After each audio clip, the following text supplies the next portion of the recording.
transmitiendo desde la Ciudad de México. Urus Radio, una estación para compartir.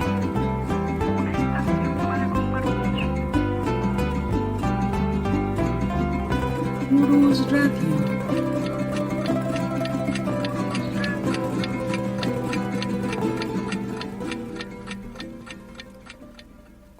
Hola, ¿qué tal? ¿Cómo están, amigos de Urus Radio? Estamos aquí nuevamente con ustedes, transmitiendo su programa de la verdadera historia de México. Hoy estamos a 25 de abril de 2022 y pues bueno, saben ustedes que estamos también en la Ciudad de México. Y también aquí con nosotros está el profesor Francisco Mendoza, que ustedes lo conocen, es quien nos narra estas fabulosas, grandiosas historias de nuestro querido México. Y pues, como siempre, vamos a saludarlo. Profesor, ¿cómo está? Buenas noches. Licenciada, muy buenas noches. Amigos de Urus Radio, muy buenas noches. Esperemos que todos se encuentren muy bien. Pues aquí estamos nuevamente, profesor, ya para escuchar el episodio número 4 de la serie de Porfirio Díaz, que también ha gustado muchísimo.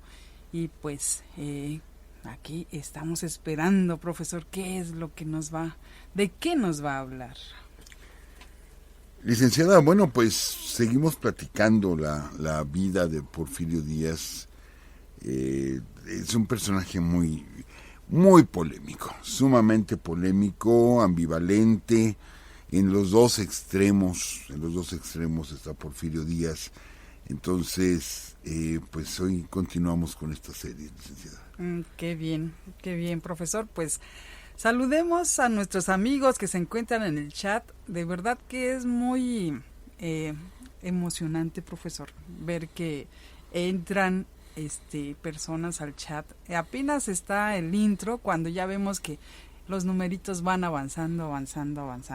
Ahorita son muy poquitos, pero creo que vamos a poder saludar a todos, así que saludamos rapidísimo a nuestra amiga Dulce Serena, Javier Quirós, Ajer Solano, Iván Cortés, Mario del Anda Guerrero, Ismael Navarrete, Arturo Moreno, Frida Loera, bueno, ya dijimos Mario de Anda, Alberto López, Alejandro Alvarado, Donato Galván, Norma Castrellón, sí dice Medina, José Luis Castañeda, Malinémesis Pérez.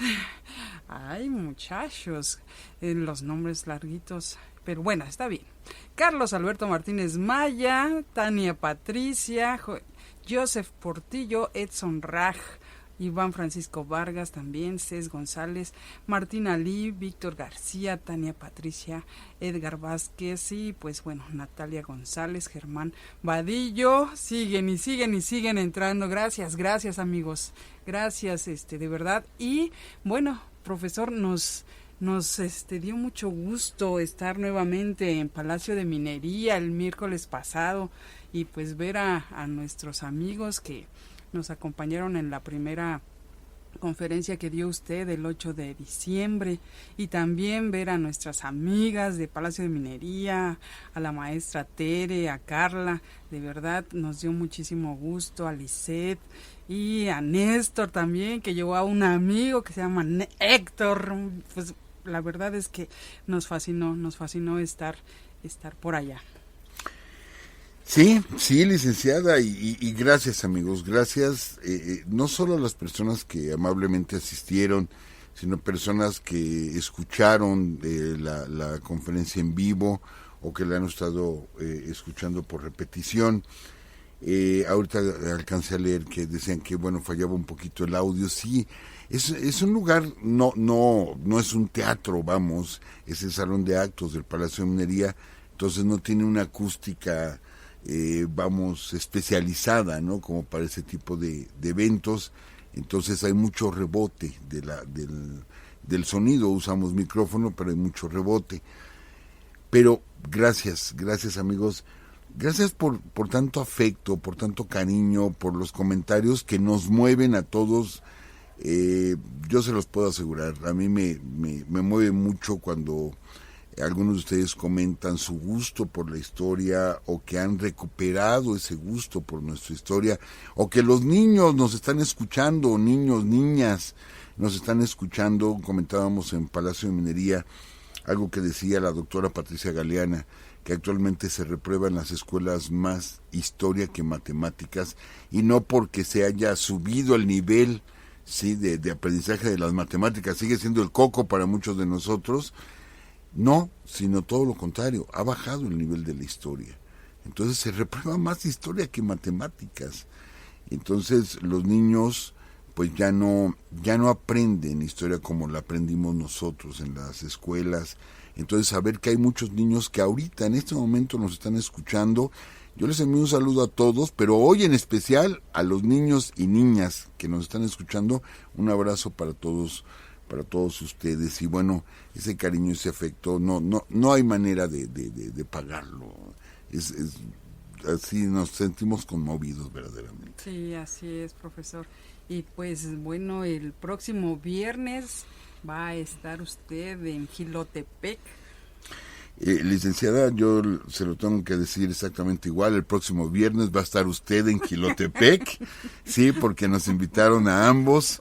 Vamos a estar en Jilotepec, Estado de México, amigos, pegadito ahí a la autopista México-Querétaro, y se encuentra Jilotepec, muy cerca de Calpulalpan, donde se dio el triunfo de la República, donde pierde Miramón la batalla más importante contra Jesús González Ortega, muy cerca también de donde se da la batalla de Aculco.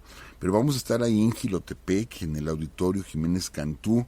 Vamos a estar ahí a las 5 de la tarde, entrada libre, amigos, entrada libre. Hemos visto y agradecemos mucho a nuestra amiga Adriana Delgado y a las autoridades, tanto del municipio como de la Secretaría de Cultura del Estado de México, que han difundido bastante el evento. Es gratuito.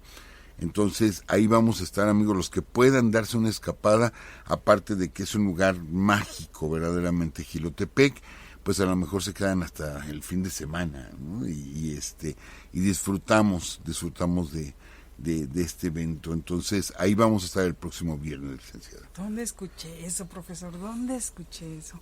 Bueno, esperemos que sí vayan por allá. Y pues, amigos, esperamos ya con ansia que el profesor nos hable de este personaje, de Porfirio Díaz. Adelante, profesor. Amigos, bueno, ahorita alcancé a leer una pregunta, no recuerdo el nombre de nuestro amigo que nos hace una pregunta. ¿Cuántas estatuas hay de Porfirio Díaz? Desconozco la cantidad de estatuas que hay. No hay muchas, pero sí las hay. No hay muchas calles con el nombre de Porfirio Díaz, pero sí las hay en el país. Alcancé a ver, dice, aquí están. Es nuestro amigo Carlos Alberto Martínez, dice, buenas y bonitas noches desde San Luis Potosí. Licenciada Doris y profesor Francisco, a propósito, profesor, ¿cuántas estatuas de Porfirio Díaz hay actualmente expuestas públicamente? Dios los bendiga, saludos, lo desconozco.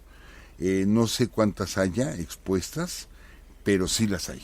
Sí hay estatuas de Porfirio Díaz. Hay una muy cerca, muy polémica esa estatua, muy cerca de la fábrica de textiles de Río Blanco, sí, donde se da esa masacre en la época de don Porfirio precisamente, y causó mucha polémica la revelación de esa estatua, ¿no? de Porfirio Díaz.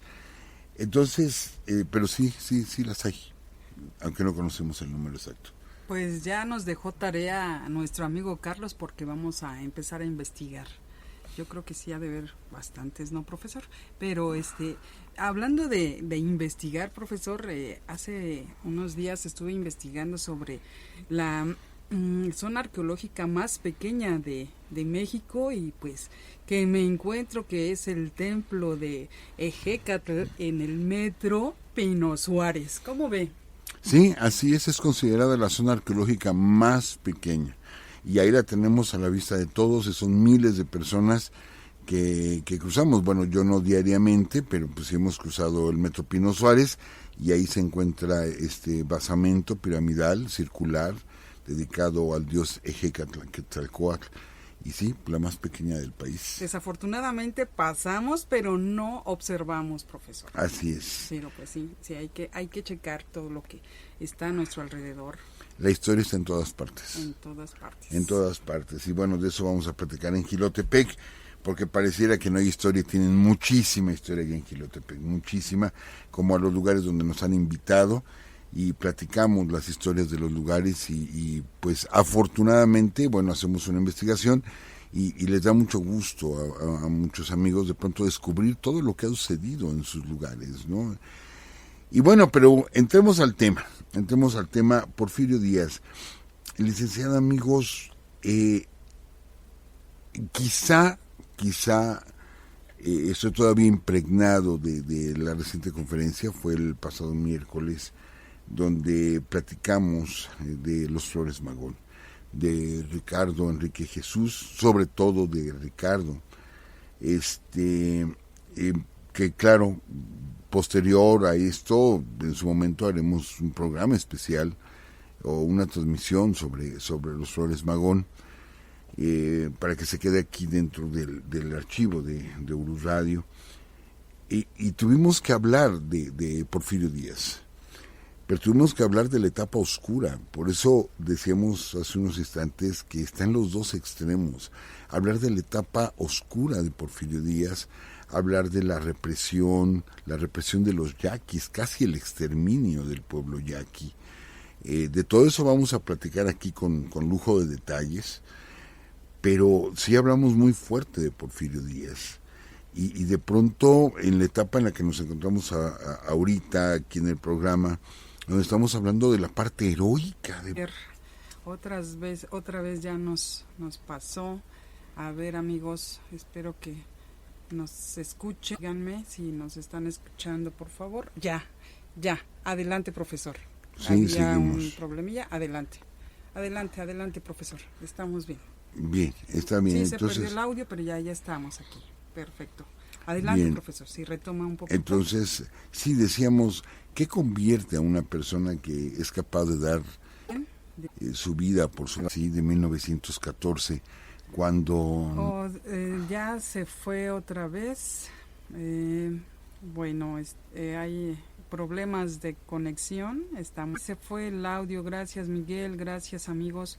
Y ya regresó. Sí está intermitente precisamente el internet. Se acabó el saldo.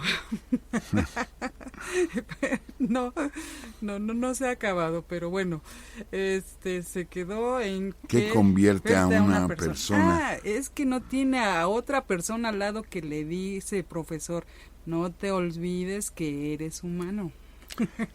Sí, como lo hacían los generales romanos, que cuando regresaban de sus triunfos en las Galias, en Albión, en la Germania, y los recibían como dioses ahí en Roma, y en su auriga llevaban a un esclavo que les fuera diciendo y les fuera repitiendo, eres un hombre, no eres un dios, eres un hombre, no eres un dios.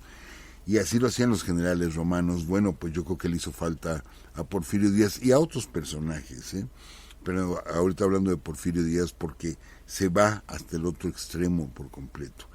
Pero bueno, retomemos donde nos habíamos quedado, licenciada y amigos, sobre la vida de este personaje, Porfirio Díaz. Y vamos a ubicarnos en aquel 5 de mayo de 1862, aquella batalla memorable, ya la comentamos la semana pasada, la participación de Porfirio Díaz, y que Porfirio Díaz, no sabemos qué hubiera pasado, pero Porfirio Díaz tuvo a los franceses. Después de que se les derrote, los franceses comienzan con la huida, y de pronto Porfirio Díaz, desobedeciendo a Ignacio Zaragoza, se lanza sobre de ellos y comienza la persecución con la caballería, ¿sí? Y pudo haber destrozado al ejército francés, pero comentábamos que ni el mismo Zaragoza podía creer en tanta belleza, y dice, ¿qué tal si se regresan? Si es una trampa para para romper nuestra formación, y se regresan los franceses, que es un ejército disciplinado, que trae muy buen armamento, etcétera, etcétera, y este triunfo se convierte en una derrota y detiene a Porfirio Díaz, y pero bueno, se triunfa en ese momento. Posteriormente los franceses se van hacia Veracruz, hacia Orizaba, Veracruz, y hay un intento, ¿sí?, de darles el golpe final en el llamado Cerro del Borrego. Amigos, y yo voy a hacer aquí una pequeña crítica. Vuelvo a lo mismo. Luego tenemos nuestros amigos, pues, que son guías de turistas, ¿sí?, y que en ocasiones sí nos cambian un tanto la historia y nos hablan de sacrificios humanos, etcétera, que tanto hemos hablado aquí, pues quizá para impactar, para impresionar al turista y ganarse una propina, y están en todo su derecho, pero yo creo que hay maneras más certeras de platicar las cosas y de todos modos ganarnos una propina, si es que ese es nuestro objetivo, ¿no? Pero se ponen a platicar ahí en el Cerro del Borrego, en Orizaba, de que el ejército de Zaragoza, que ya había subido los cañones, ¿sí?, para atacar a los franceses que estaban ahí, pues se quedaron dormidos, dando a entender, era una bola de flojos, de irresponsables, y se quedan dormidos y llegan los franceses y los derrotan.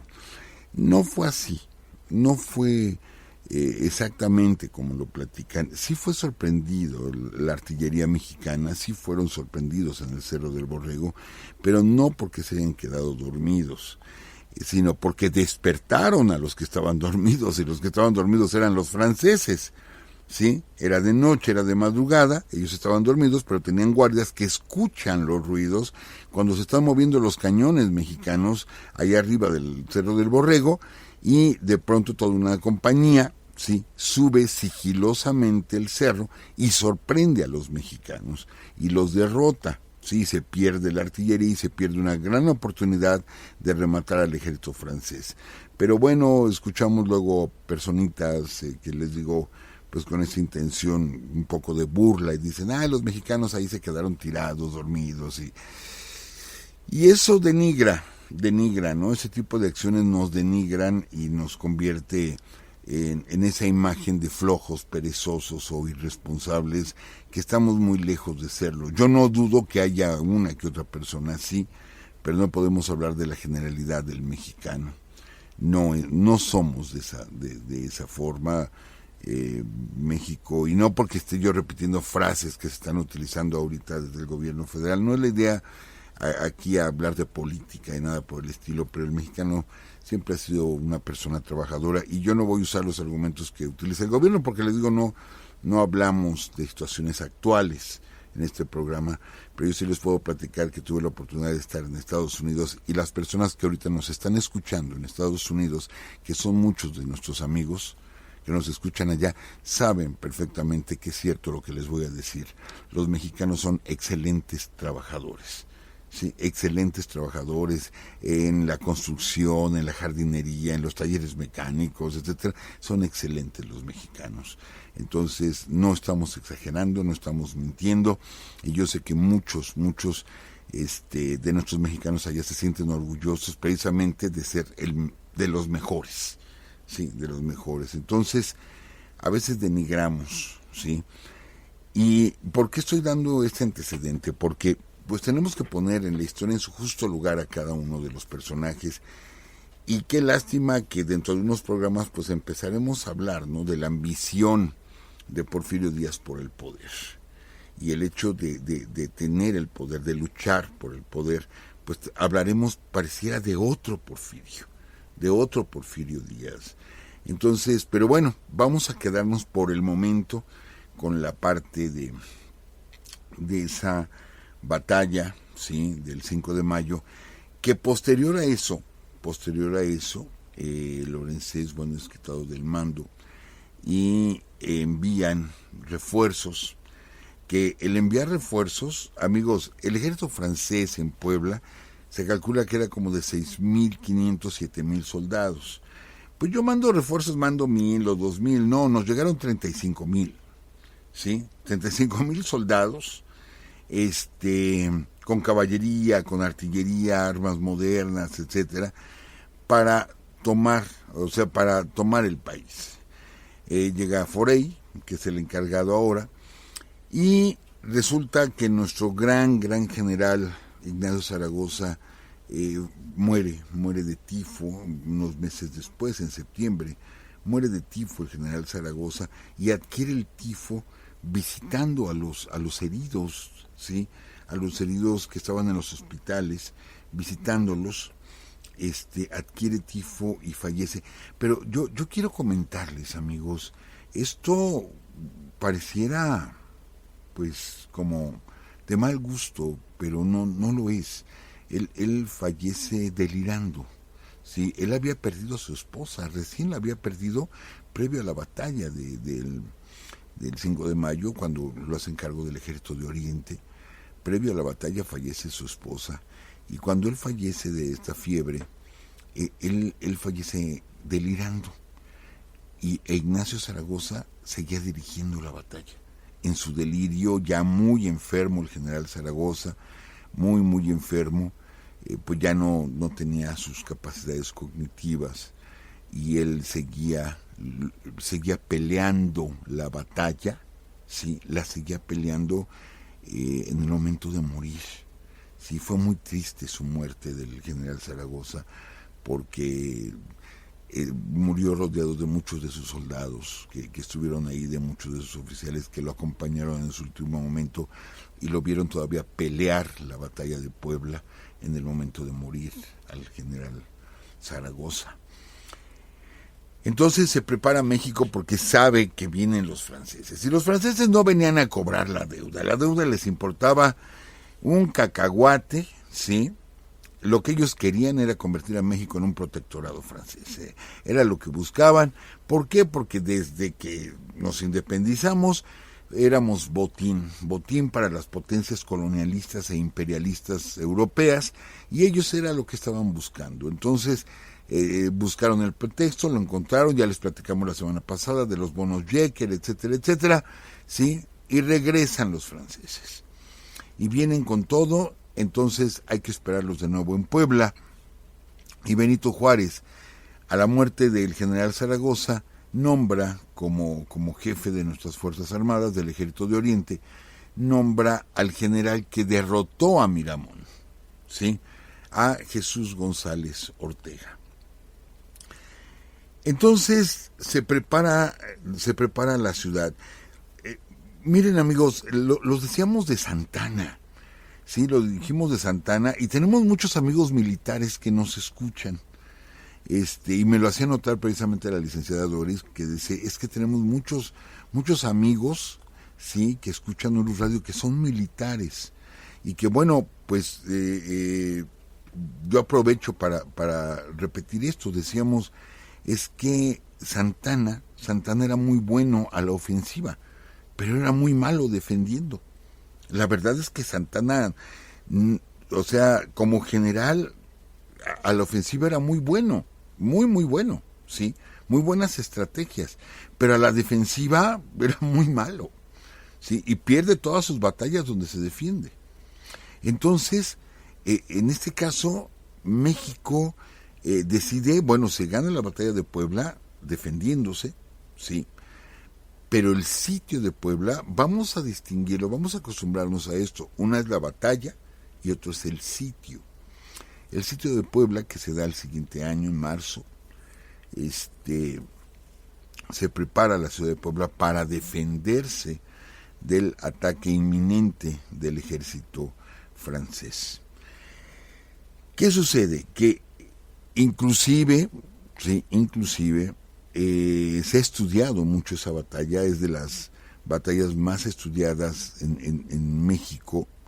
En primer lugar está la de Zacatecas, el sitio de Cuautla, y seguiría el sitio de Puebla. Por los fortines, por la forma en que González Ortega distribuye las defensas en la ciudad, en plena ciudad de Oaxaca, utiliza los fuertes también de Loreto y Guadalupe, pero se concentra en la ciudad de Oaxaca y se convierte en una fortaleza verdaderamente, ¿sí? Quizá hubiera sido mejor atacar a los franceses, pero no, se quedan a la defensiva y bueno, pues ¿qué pasó? Algo que es muy curioso, las veces que nos han atacado y que hemos perdido, pues ha sido precisamente por eso, porque quizá a la defensiva no somos tan buenos, ¿sí? Peleando, quizá tenemos el valor, es el carácter del mexicano, y el mexicano gana más batallas atacando, ¿sí? Y como ejemplo, pues voy a poner a la División del Norte de Pancho Villa, que atacaba, quizá donde le falló pues fue en Celaya, pero de eso ya platicaremos después, sí, cuando venga la serie de la Revolución Mexicana. Entonces Puebla se va a preparar para recibir a los franceses, y entre los generales que está ahí se encuentra precisamente Porfirio Díaz, entre el general Berriozábal, estaba, o sea, muchos generales que se encontraban ahí. Se nutre el ejército. Acuérdense que Zaragoza contaba con 6.500 hombres.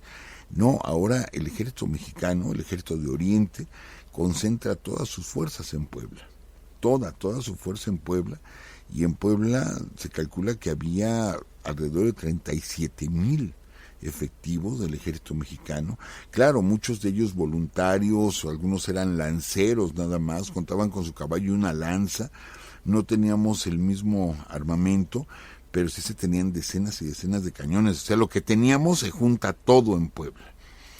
Siempre hablamos de la batalla de Puebla porque se triunfa, pero amigos, no se le quita un grado así, pero ni un milímetro de mérito a los que estuvieron en el sitio de Puebla. Perdón, pero el sitio de Puebla fue terrible. Fueron 62 días la ciudad completamente sitiada. Como se veía que venía la batalla. De hecho, Jesús González Ortega da la orden de desalojar la ciudad, ¿sí? De desalojar la ciudad, y salen más de 70,000, entre 70,000 y 80,000 poblanos que vivían ahí, como pueden, en carretas, en caballos, en los burros, etcétera, saliendo de la ciudad, escapando de la ciudad, porque se venía una batalla, que eso hubo momentos que se obstaculizaba la labor del ejército, de los zapadores del ejército, que estaban armando trincheras, armando muros, ¿sí? Y mientras la gente escapando de la ciudad por lo que se venía. Entonces, regresa Ignacio Comonfort. Esto es importante, va a regresar Ignacio Comonfort, que ustedes se acuerdan, amigos, que esa renuncia de Comonfort provocó la guerra de reforma, se ve exiliado, regresa y se da de alta, ¿sí? Se presenta con Juárez y dice, cuenten conmigo, y Juárez lo toma en cuenta, ¿sí? Y a Comonfort se le va a encargar el abastecimiento del ejército de Oriente. Lo va a abastecer. Sí, lo va a abastecer por el rumbo de Cholula, que Cholula está en el camino un poquito hacia México. Lo va a abastecer. Va a ser muy importante esta situación. ¿Por qué? Porque los franceses, cuando llegan, abren una especie de tenaza.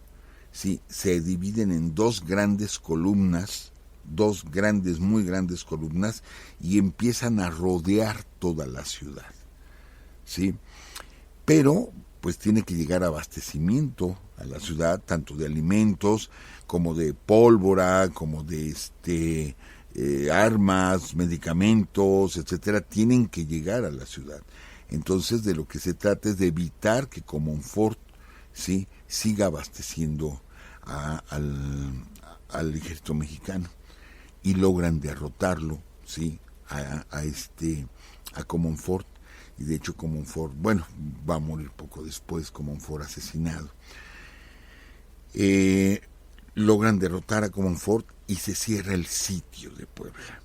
Puebla es una ciudad sitiada, ¿sí? Son decenas de miles de soldados franceses, y aparte las fuerzas de Leonardo Márquez. Por eso lo hemos dicho muchas veces, es el que hacía falta ahí en el Cerro de las Campanas, Leonardo Márquez, ¿no? Estaba también la fuerza de Leonardo Márquez. ¿Quién le iba a decir? Un ejemplo como el del general Miguel Negrete. Miguel Negrete, que era conservador y que peleó del lado conservador en la Guerra de Reforma, pero a la hora que venían los franceses, dice, aquí yo no tengo partido, aquí yo soy patriota y primero está México, ¿sí? Ya después veré por mis ideales personales, ¿no? Pero primero está México. Es más, en la batalla de Puebla, Zaragoza lo pone entre los dos fuertes, entre Loreto y Guadalupe, ahí lo pone. Si Negrete hubiera traicionado, la batalla se pierde. Pero Negrete fue un patriota que tenía otras ideas, pero bueno, se le respeta que haya tenido divergencias, pero a la hora de que llegaron los extranjeros, él es mexicano, ¿sí? Eso no le pasó a Leonardo Márquez, por eso siempre hablamos muy mal de él, pero bueno, lo que creo que debemos hablar. Entonces, se da el sitio, fue terrible verdaderamente el sitio de Puebla. Se va peleando, amigos, casa por casa, calle por calle, pared por pared. De hecho, ya no se puede cruzar por las calles. La balacera es terrible, no se puede cruzar por las calles. Entonces, ¿qué hacen? Que los soldados franceses entran a las casas y van abriendo los muros por dentro de las casas para ir avanzando, ¿sí? E ir rodeando al ejército mexicano. El ejército mexicano se defendió con todo absolutamente, les digo, 62 días. Las bajas eran terribles. Y se hubiera sostenido el ejército mexicano, de no ser porque derrotan allá fuera de Puebla, derrotan a Comonfort y ya no puede llegar más material bélico. Y después de 62 días se toma la decisión, una decisión que el mismo Porfirio Díaz en sus memorias afirma que él no estuvo presente, que llamaron a todos los generales, pero que él, por estar arreglando otros asuntos, él no estuvo presente cuando se toma la decisión de rendir la plaza, ¿sí? Se toma esa decisión, González Ortega platica con sus generales, y la otra opción era romper el sitio, ¿sí? Era romper el sitio, o sea, una era, nos rendimos, destruimos todo el material y nos rendimos. Segunda opción, todo lo concentramos en un solo punto y rompemos el sitio. Que eso se discutió mucho porque recordarán, amigos, que cerca de Puebla está la Malinche. Y el camino de Puebla hacia la Malinche es una zona boscosa, ¿sí? Entonces, varios generales decían, no, vamos a escaparnos, pero no escapamos hacia la Ciudad de México, sino vamos a escapar hacia la Malinche. Y es una zona boscosa y por ahí no nos agarran y salvamos a gran parte del ejército mexicano. Y la tercera opción era igual, por un solo punto, ir con todo y ya, ahora sí, jugarse el todo por el todo en una sola carta, ¿sí? Entonces, pues ven que la última opción era muy complicada porque había muchos heridos, había mucho desgaste del ejército de Oriente. Y la segunda opción, pues era relativo porque estaba todavía la caballería francesa y estaba la caballería de Leonardo Márquez. Si no, quizá esa hubiera sido la decisión, fíjense, amigos. Quizá esa hubiera sido la decisión, avanzar hacia la Malinche, entre los bosques, pero como estaba Leonardo Márquez, y era el que traía casi 5,000 jinetes, dice, no, es el que nos va a acabar. Entonces, lo mejor es rendirnos. Y efectivamente se toma la decisión, se envía a un emisario al cuartel de Forey y se le dice que, bueno, se propone que se rinda la plaza, no el ejército, sino se va a rendir la plaza y que el ejército pueda salir con sus armas, con honores militares y pueda salir como salió el ejército mexicano de la ciudad de Monterrey.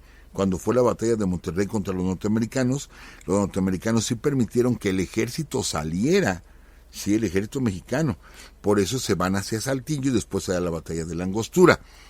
y se le hicieron honores, ¿sí?, al ejército mexicano cuando salieron, excepto al batallón de San Patricio. Pero bueno, eso ya lo habíamos platicado.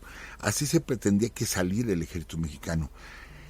Fíjense, tanto coraje que nos da lo que nos pasó con los americanos, pues los americanos sí permitieron que saliera el ejército mexicano con honores, sí, por haber peleado dignamente. Los franceses no. Y los franceses dijeron, no, señores, aquí se entregan todos. Y los queremos a todos los oficiales, ¿sí? Y lo único que podemos hacer es perdonarles la vida, pero a los oficiales la idea era fusilarlos, pero la ventaja nada más por rendirse es que les perdonan la vida, pero todos van a ser enviados a Francia. Todos van a ser enviados para allá.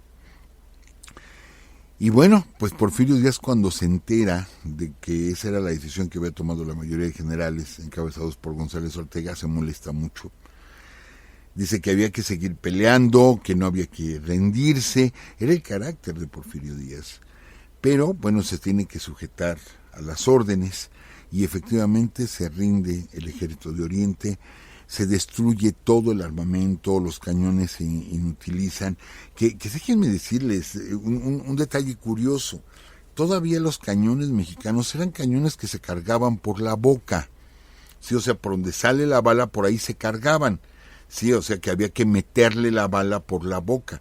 Los cañones franceses no, ya se cargaban por la parte de atrás. Esto es que tenían esa como puertita y se mete ahí la bala y luego se cierra esa puerta. O sea, nuestros cañones eran antiguos por completo comparado a la artillería francesa, ¿sí? Tenían cañones de muy alto calibre, con el que bombardearon nuestros fuertes. Les digo, fue terrible cómo se vivió esa batalla, terrible para el pueblo, los pocos que se quedaron, porque les digo, mucha gente salió de Puebla, aunque pues hay que mencionarlo, ¿sí?, ya que se rinde el ejército mexicano, son hechos prisioneros nuestros oficiales, y nuestra tropa, y la ciudad de Puebla, el clero poblano, pues repica las campanas y reciben con un Te Deum a los invasores franceses, ¿sí? Lo reciben con un Te Deum. Es cuando se da aquella famosa anécdota de los campaneros de Puebla, cuando da la orden el obispo de Puebla de tocar a vuelo las campanas, porque por fin llegan los franceses a liberarnos de estos liberales, sí, ateos. Pues muchos campaneros cortaron las cuerdas con las que jalaban las campanas, las cortaron y se las llevaron a Juárez, ¿sí? Llegaron a Palacio Nacional cargados con cuerdas a decirle, pues mire señor, nosotros no obedecimos, nosotros no tocamos las campanas. ¿Por qué? Porque salieron pues los conservadores poblanos. Hablo de los conservadores poblanos porque también había liberales poblanos, no podemos hablar de los poblanos en general. Había mucho conservador, pero también había mucho liberal, ¿sí? Aunque los conservadores pues eran los que tenían el dinero y reciben, pero como héroes, a los franceses, y todos los oficiales mexicanos son concentrados en la catedral. Para nuestros amigos, cuando vayamos a Puebla, que es preciosa la ciudad de Puebla, el centro histórico es precioso. Bueno, es que luego dicen, es que también Querétaro, sí, Querétaro también, y nuestras ciudades, híjole, los centros históricos son preciosos, sí, verdaderamente. Cada uno tiene sus propias características, pero imaginarnos ahí en la catedral, en el atrio de catedral, ahí estaban todos nuestros oficiales, ahí estaban todos nuestros generales. Pero pues no contaban con que, bueno, está bien, ya cumplí órdenes, hasta aquí cumplí, ¿no? O sea, yo obedezco y ya me rendí. Y ándele, que cuando están planeando el traslado, ¿sí?, de los oficiales mexicanos para llevárselos a Francia, pues entre ellos Porfirio Díaz fue de los primeros que se les escapa. Cuando ya van a salir hacia Veracruz, ¿sí?, resulta que les permiten los franceses que se despidan de sus seres queridos. Entonces entra mucha gente, pues civiles, esposas, hermanos, padres, pues a despedirse de sus hijos que se los llevan prisioneros. Por un lado decimos, híjole, es que no, los franceses, qué bárbaro, pero por otro, qué inocentes, en serio, qué inocentes. Y bueno, para eso nos pintamos solo los mexicanos. Entonces, cuando dejan que entre la gente a despedirse, ¿sí?, de sus familiares que se van a ir a Francia prisioneros, Porfirio Díaz, ¿sí?, trae doble ropa. Y lo que hace entre la gente, entre la multitud de la gente, se quita la casaca militar, el pantalón militar, agarra un sombrero, se lo pone, abraza por ahí a algún militar y se sale entre la gente como si fuera de los familiares que habían entrado a despedirse, ¿sí? Y se les escapa a los franceses. Por eso les digo, por otro lado, pues qué inocentes los franceses, ¿no? Para nosotros, qué bueno. Y así se les escapa Jesús González Ortega, él se les escapa más adelante, ya cuando los iban conduciendo, se escapa Felipe Berriozábal, se escapan varios oficiales mexicanos de alto nivel, se les escapan a los franceses, ¿sí? Y bueno, ¿qué es lo que hace Porfirio Díaz? Bueno, pues, es decir, ya estoy fuera, vámonos de Puebla inmediatamente, ¿a dónde? A buscar precisamente a Benito Juárez, para ponerse a sus órdenes, ¿sí? Que era lo que les decíamos, esta parte heroica. Me acaban de derrotar en Puebla, estaba yo prisionero, me iban a llevar a Francia, me escapo y me presento al presidente y le digo, señor, ¿a dónde quiere que vaya a pelear? Yo voy a seguir peleando. Ese es el Porfirio Díaz de ese tiempo, ¿sí? Que va a ser muy distinto al de 30 años después. Entonces, Benito Juárez,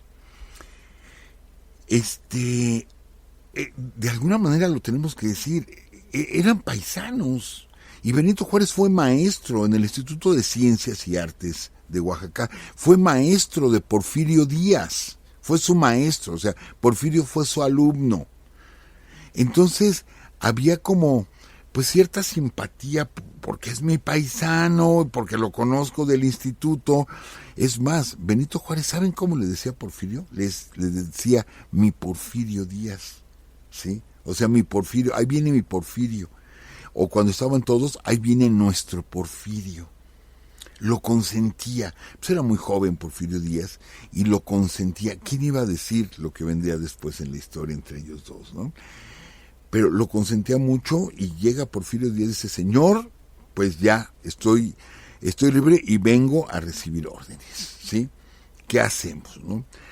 Entonces agarra Benito Juárez y fíjense, le ofrece el Ministerio de Guerra, ser el ministro de guerra, o sea, ser el comandante general de todo el ejército mexicano, que lo que va a pasar es que el ejército se va a dividir en 4 partes.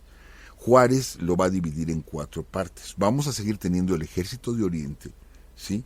El ejército de Occidente, que es donde se van a librar las batallas con Corona, en Jalisco, en Sinaloa, en Sonora, Nayarit, Colima, o sea, todo el ejército de Occidente, va a estar Riva Palacio, sí, en la zona de Michoacán, y va a tener el ejército del norte, sí, con Mariano Escobedo, y va a tener el ejército del sur. Entonces le dice a Porfirio Díaz que qué desea él, que a él le gustaría que fuera el ministro de guerra, o si no, que se hiciera cargo de una de las 4 zonas en las cuales se va a dividir el país. Fíjense qué oportunidad, ser el secretario de guerra del país. Y él mismo, Porfirio Díaz, por eso les digo, el cambio es impresionante. Él mismo dice, no señor, sí, yo no tengo el prestigio, hay muchos generales que tienen muchos más méritos que yo, y que no van a ver con buenos ojos que yo quede como ministro de guerra. Entonces, ni me van a obedecer, o sea, no tengo yo esa presencia ante el ejército. póngame usted en un lugar para pelear, yo quiero mando de tropa, así directamente. Y lo que va a hacer Benito Juárez es que lo va a nombrar como comandante del Ejército de Oriente, ¿sí? Pero resulta que el Ejército de Oriente no existe. No existe. ¿Por qué? Pues porque es el que fue derrotado precisamente ahí en Puebla y le dice, ahora te haces cargo de un ejército. ¿Qué tuvo que hacer Porfirio Díaz? Armar un ejército. Armar un ejército. Lo único que le dan son 1,200 hombres. 1,200 hombres, ¿sí? Él ve en San Luis Potosí a Juárez, le da 70,000 pesos, que era el poco dinero que había, le da 70,000 pesos, que era un poco de oro y monedas de plata, y le da 1,200 hombres, y ese es el Ejército de Oriente. Y ahora pues, tú eres el comandante y arma un ejército, ¿sí?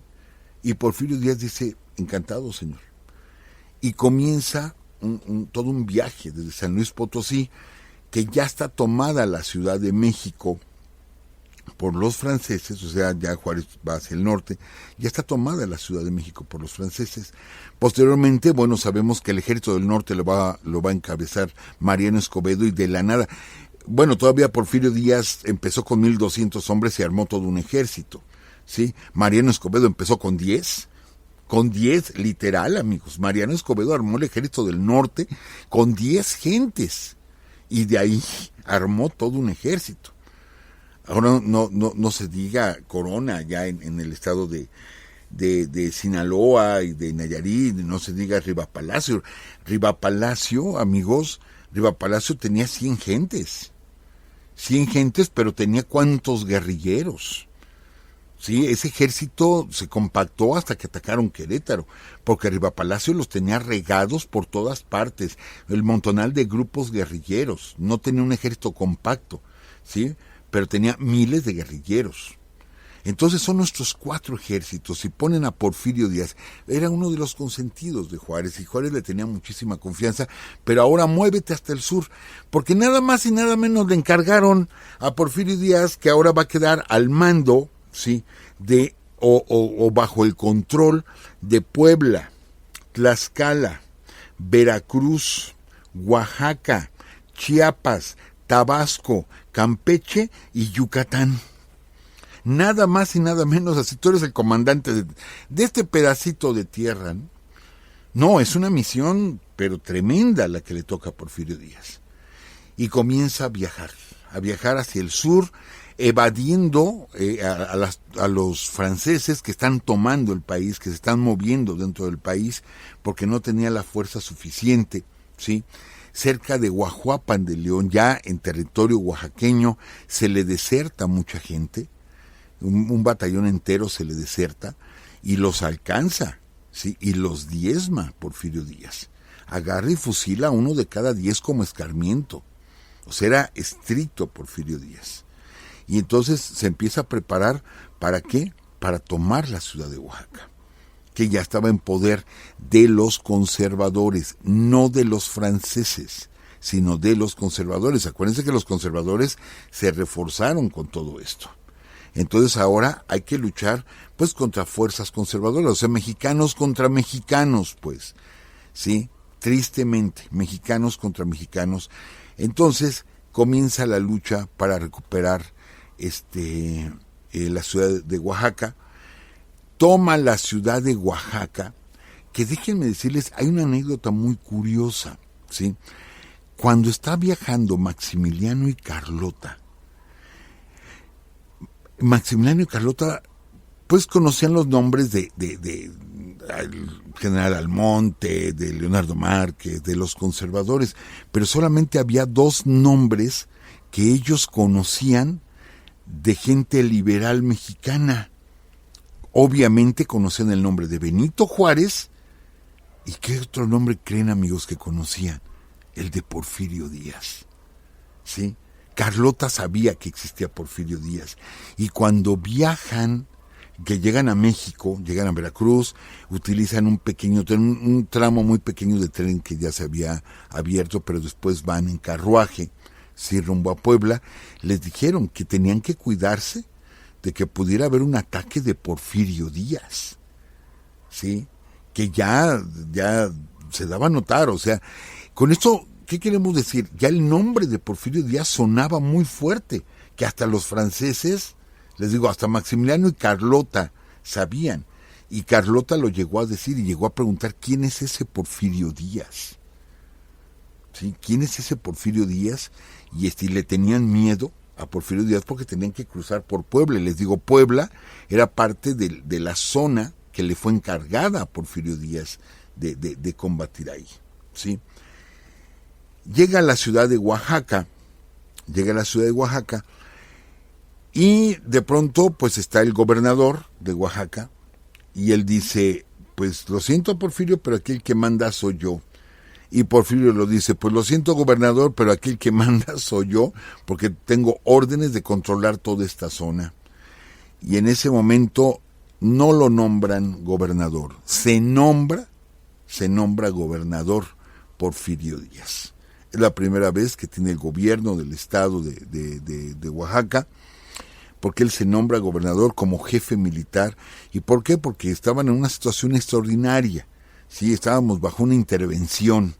Entonces a él le encargó el presidente Juárez y él es el que toma las riendas del estado y comienza a preparar que si leva, sí, utilizó la leva, llamó a gente voluntarios, etcétera, y comienza a armar un ejército. Y esto va a ser importante después, porque ya al finalizar la intervención, todavía tenemos que platicar varias cosas. Como siempre se nos va el tiempo, licenciada, cuando estamos en lo más emocionante, porque tenemos que hablar de la Carbonera, tenemos que hablar de varias batallas muy importantes que gana Porfirio Díaz a los franceses, junto con algunos aliados conservadores mexicanos, ¿sí? Pero levanta un ejército. Y nosotros, bueno, sabemos pues el mérito de Mariano Escobedo, les digo, el mérito de Rivapalacio, de Jesús Corona, etcétera, el mérito de ellos. Bueno, Porfirio Díaz no se queda atrás. Lo que pasa es que lo que va a suceder después con Porfirio le resta estos méritos. Por eso aquí en Urus Radio hemos querido dividir. Sí, vamos a hablar de la hazaña que después tuvo, sí, la hazaña que después tuvo Porfirio Díaz. Sí, claro que vamos a hablar de eso. Claro que lo vamos a decir, pero estamos hablando de la etapa de héroe, y en ese momento tenía el mismo nivel de todos, el mismo nivel de los grandes, y se la estaba rifando por México, así definitivamente, en contra por completo de la intervención francesa. Entonces levanta todo un ejército, ¿sí?, que va a ser el nuevo ejército de Oriente, que después va a ser tan importante que va a tomar la ciudad de Puebla. Pero bueno, antes de tomar la ciudad de Puebla, pues va a tener algunas batallas que ya no alcanzamos a abordar, licenciada, porque les digo, se nos va el tiempo muy, muy rápido. Tremendamente rápido, y más con esos cortes que se dan, profesor. Qué pena con ustedes, amigos. Si en otra ocasión vuelve a pasar esto de que no se escucha, sálganse y vuelvan a reiniciar, o vean la lista de los episodios, y hasta arriba está el episodio de hoy y está con un puntito rojo y dice live. Entonces, para que no se pierdan. Y es que aparte de eso, cuando termina un episodio, comienza automáticamente el de la semana anterior. Entonces también nos podemos confundir por lo que dice nuestro amigo Antonio Jiménez, que si dará conferencia el próximo miércoles. No, estabas escuchando el episodio de la semana pasada. Entonces, pues sí, mil disculpas, no sé qué ha pasado, ya son varias veces, como 3 veces, ¿no, profesor? Sí, en un lapso corto.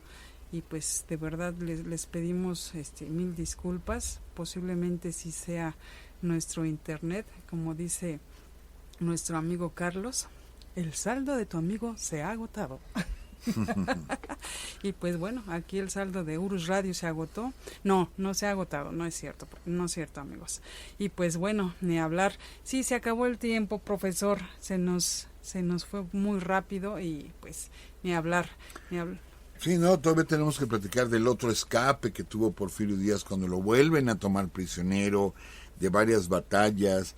Tenemos que hablar mucho todavía, pero sí, de pronto estos apagones que nos está dando Spreaker nos está fallando, sí, y pues nos cambia un poquito el ritmo. Sí, quién sabe si sea Spreaker o sea también el internet que tenemos aquí, profesor. Entonces, también puede ser. Puede ser y pues ni hablar. Lo importante es que aquí estamos y que bueno, retomaron el episodio y pues vamos a tratar de juntar los dos episodios para que no estén así separados. Eso como que no nos gusta, de verdad que no entendemos el por qué se reinicia, porque nosotros no metimos mano en esa parte, nosotros no metimos mano, ¿verdad, profesor? No, para nada.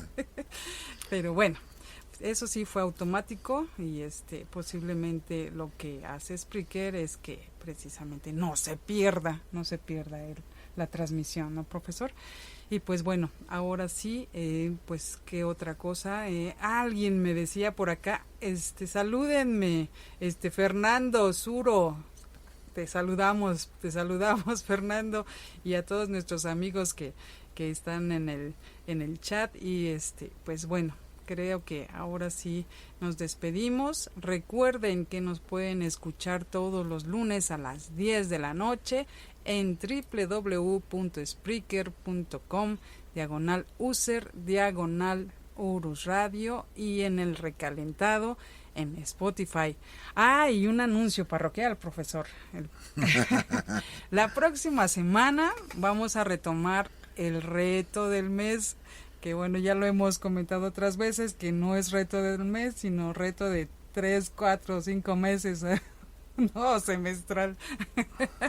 Pero bueno, pues ahora sí nos despedimos y pues muchas gracias a todos nuestros amigos que estuvieron aquí en el chat acompañándonos. Otros es posible que se hayan extraviado, pero bueno, aquí se queda el episodio o los episodios de hoy y pues ahora sí nos vamos. Sí, varios amigos estaban así como que desesperados, ya reinició, ¿qué pasó? ¿Cómo está la cosa? Pero bueno, Miguel Nieto que dice que saludos desde Teotihuacán, pues vamos a andar por allá en Teotihuacán mañana, profesor.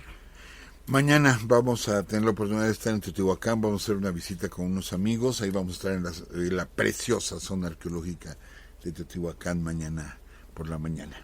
Pues sí, antes de que el sol esté tremendamente quemante. Pues bueno, nos vamos ahora sí. Amigos, cuídense mucho, que estén muy bien y pues hasta el próximo lunes. Un abrazo para todos ustedes. ¿Dónde estoy? Es que me perdí. Ahora sí. Nos vemos. Cuídense mucho. Hasta luego.